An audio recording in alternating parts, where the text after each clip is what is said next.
Hello everyone, welcome to my channel Mistake. I'm your manifestation coach and YouTuber. If you're new here, then please subscribe my channel for new video notification and description मेरे page का link होगा where you can follow me and you can buy my one-on-one coaching session from there.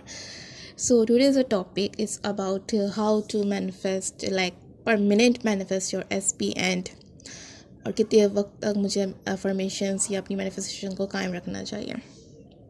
So मेरे पास जो mostly जो clients आते हैं they are और want to manifest SP and mostly जो भी उसके अलावा भी जो मुझे DMs आते हैं they are about SP.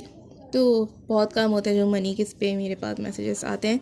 So mostly the point is क्या कि 80 to 85% जो लोग अपने SP को मैनिफेस्ट करना चाहते हैं there is nothing wrong with it, क्योंकि हमारी सोसाइटी में ऑलरेडी बहुत बुरी इमेजेस हैं रिलेशनशिप को लेके because of social media, because of media and because of society. तो सबके रिलेशन में कोई ना कोई इम्पैक्ट ज़रूर पड़ता है. सो SP मैनिफेस्टेशन में प्रॉब्लम ये होती है कि मोस्टली लोग जो हैं अपने मेंटल डाइट का ख्याल नहीं रखते हैं. They really don't care about their mental diet और ओल्ड स्टोरी को ड्रॉप नहीं करना होता सही से. वेवरिंग बहुत करते हैं. मेरे पास बहुत सारे मैसेजेस भी आते हैं कि मैं बहुत पॉजिटिव रहती हूँ. I don't know where I went wrong, सब कुछ गड़बड़ हो गई, प्रॉब्लम हो गई, क्या हुआ, आई रियली डोंट नो. सो कुछ भी अचानक से नहीं होता. किसी न किसी चीज़ की सोच की स्टार्ट होती है तभी होता है. मोस्टली जो रिलेशनशिप्स होते हैं वो बहुत पुराने होते हैं और कुछ टॉक्सिक भी होते हैं, कुछ में प्रॉब्लम्स भी आ रही होती हैं.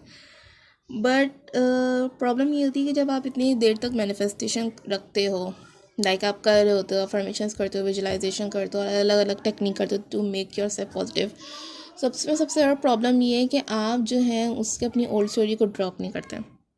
अगर आपने ओल्ड स्टोरी को ड्रॉप भी कर दी तो भी आपके माइंड में या आपके कहीं ना कहीं प्रॉब्लम होती कि यार उसने मेरे साथ उस वक्त ये किया था एंड मुझे बड़ा बुरा लगा था, और आप उस चीज़ को लेके वेवरिंग करते हो. आपके दिल में कहीं ना कहीं उस चीज़ को लेके बात होती है या आप अपने आप को माफ़ नहीं कर पाते कि शायद, क्योंकि जाहिर सी बात है, ज़रूरी नहीं है कि सामने वाला ही गलत हो, कभी कभी आप भी गलत होते हैं और आप भी अपने आप को माफ़ नहीं कर पा रहे होते. तो इन सब चीज़ों पे ये सारी चीज़ें भी होती हैं जो आपके मैनिफेस्टेशन को उल्टा कर रही होती हैं. फिर जो होता है अगर उसके किसी आपके SP से रिलेटेड कोई प्रॉब्लम है, like if you are manifesting your male SP, like for example husband, और यू कैन से आपका रिलेशनशिप है, तो आपके दोनों रिलेशनशिप में आपके SP की उसकी फैमिली से क्या रिलेशन है या उसके दोस्तों के साथ क्या रिलेशन है, वो आपका कंसर्न नहीं है. वो अपने काम पे क्या करते हैं वो आपका कंसर्न नहीं है. आपका कंसर्न आपके अपना रिलेशनशिप होता है. बट क्योंकि आप दूसरों को, थर्ड पर्सन को प्रायोरिटी देना शुरू कर देते हो, लाइक उसकी फैमिली को या उसके दोस्त को या उसके कलीग या उसका ऑफिस का जो भी उस पर होता है, आप उस चीज़ को भी कंसर्न करना शुरू कर देते हो कि हाँ उसकी वजह से परेशान है या उसके, तो वो चीज़ भी आपके रिलेशनशिप को बहुत नेगेटिव इम्पैक्ट डालती है. तो ये जो छोटी छोटी चीज़ें होती हैं जिसके बारे में आप बहुत कंसर्न होते हो और आपको नहीं पता होता कि मैं कहाँ गलत हूँ, तो वो ये सारी चीज़ें मैनिफेस्ट हो रही होती हैं. तो आपको ये सारी चीज़ें ड्रॉप करनी पड़ती हैं. फिर मोस्ट इम्पॉर्टेंटली आपको किसी भी शख्स के लिए आपको अपने दिल और दिमाग को साफ़ करना पड़ता है. इफ़ यू डोंट देन आपके रिलेशनशिप में उसका नेगेटिव इम्पैक्ट लाजमी और ज़रूरी पड़ेगा. नो मैटर आपका कितना पुराना रिलेशनशिप है, कैसा रिलेशन है, आप जब जिस चीज़ को माफ़ नहीं करोगे और चीज़ से बाहर नहीं निकलोगे, you will experience that cycle again and again and again. उसका कोई एंड नहीं होगा जब तक आप इस चीज़ को एंड नहीं करोगे. ठीक है. And then the most important thing कि हमारे यहाँ एक अजीब सा कल्चर है कि लड़कियां जो होती हैं वो चाहती हैं कि हमारे लिए इनिशिएटिव हो और हमारे सब कुछ हो, but they don't want to do anything in return. In equality there is nothing wrong. Like आपको अपनी ज़िम्मेदारी नहीं उठानी, आपने कोई प्रोवाइडर नहीं बनना, आपने कोई प्रोटेक्टर नहीं बनना, but you have to give that love if you want that love, if you have to give that respect if you want respect, you have to be affectionate that if you want affection from your person. इस equality को भी समझें. ऐसा नहीं हो सकता कि आप एक बंदे को अपना गुलाम बना के रखें और जो आप ये एक्सपेक्ट करें कि वो मेरे सब कुछ करे और आप कुछ नहीं करना चाहते हैं.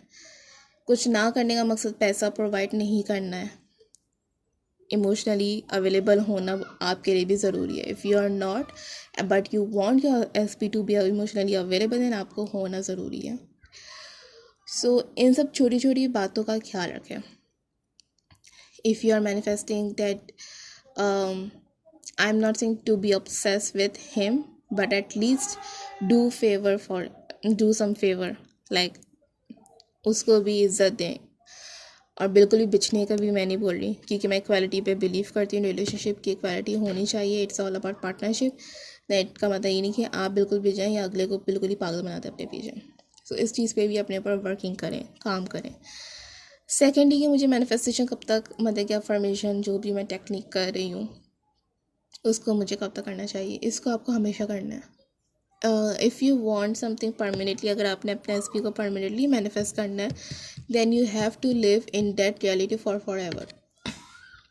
अगर आपने अभी मैनिफेस्ट कर लिया एंड आपने अभी चीज़ों को आपने वो चीज़ें मैनिफेस्ट कर ली एंड वो मैनिफेस्ट हो गई, but if after some time you are thinking negative about it, then definitely वो नेगेटिव रिजल्ट आना शुरू हो जाएगा. सो आपको अपनी मैनिफेस्टेशन मेंटेन करने के लिए, उसको परमानेंट रखने के लिए, you have to be in that state for ever.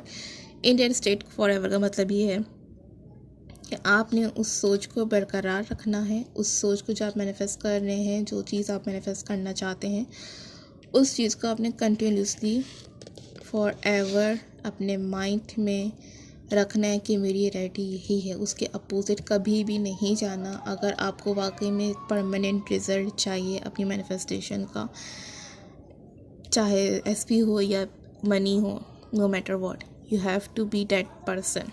That person का मतलब है कि आपने वो शख्स बनना है जिसके पास वो चीज़ मौजूद है जो मैनिफेस्ट आप कर रहे हैं.